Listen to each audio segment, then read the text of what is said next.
Alright. Right, Maghetto youth anotsvaga mari gentlemen. Ndoda kuti mungozvionerawo chinhu chiri panapa. Ona misoro yese. Misoro yema big 5 ke. Not the big 5. Anditi? So zviri kudi. Malo mkomo. Anditi? Saka munonzi andi mungoma. Titus. Alright. So munoita mari iko piece yenyu? Piece tikawana 150 go. 150 ribo. Alright. Right, kune vanenge vachida kubatai, vangakubatai papi mngoma?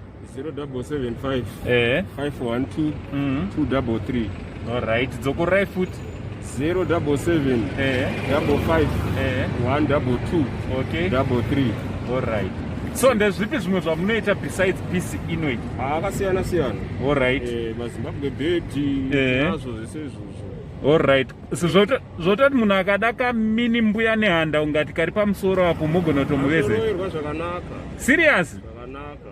Mbozi ndachida kangu kakamini mbuya kadiki kekuti ndingochengetedza umbuya tiri mumba. Ndokuroira zvakanaka kuma. Alright, saka nhamba dzenyu ndanadzo ndichakubatai panhamba idzodzo. So guys, let's support Titus handiti.